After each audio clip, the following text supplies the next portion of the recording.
So if I could have one yoga video out of all of the yoga videos I have recorded over these last 14 years, the yoga studio is 14 years old, wow. But anyway, if I could choose one to go viral, I wish it would be this one. And it's not for any kind of notoriety for me, but is a absolute game changer for you. And what I mean by that is it's going to change the alignment of your poses so that they feel comfortable in your body. So you'll find more stability, and then you'll be able to get more strength.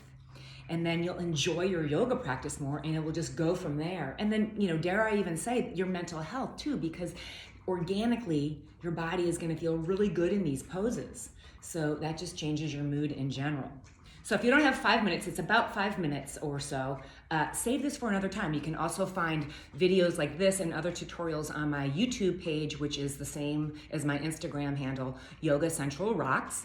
And they're free. It's free.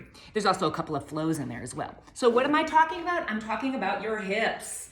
So think about your hips when you've got these two bones called your ilium. Those are like those Mickey Mouse ear bones. And if you're asking your body to take one of your legs and turn it in one direction, you can't ask your back leg or your other leg to turn in the other direction. Those bones move together.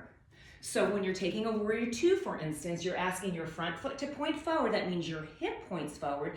That means your back hip has to point forward as well in order to feel that your hips are in a good placement. You might have had a teacher, I did, that tells me warrior two, you want to open your hips. Well, think about that. You can't take your front hip bone and push it that way and open up your back hip bone. Both of the hips point in the same direction.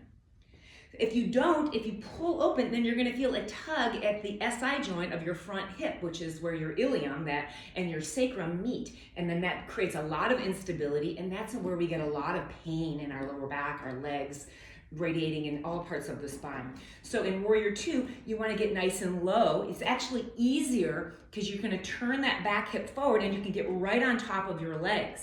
Where there is a twist coming from your upper back is where you square your shoulders now, where you are facing side with your upper body. But don't be afraid to let that back hip come really, really far forward, maybe more than you're used to. That means your back toes have to turn in as well, because we want those joints to align. So beautiful, nice, easy warrior two. And I'm telling you, you'll stay here all day when you get it right. The other pose where it really impacts is, let's say, triangle pose. Same concept. Your front foot is pointing forward. That means your back foot is pointing forward. Another point to note is that you want your hips, your knees, and your ankle joints to point in the same direction. So if I put a light on my iliac crest, that ilium crest where you feel your hip bone, let's say I have a laser light pointing this way, and I'm entering a pose, and my toes are pointing that way. That means my thigh bone is trying to go this way, my shin bones are going in another direction, the knee is getting a torque, and literally all of those three joints are getting compromised because they're being yanked in three different directions. So let your back foot come in enough that front hip can come forward. The way I've been teaching triangle pose lately is lifting your front toes. That is going to kind of demand that you throw you pull your left thigh bone or your front thigh bone up into your hip joint.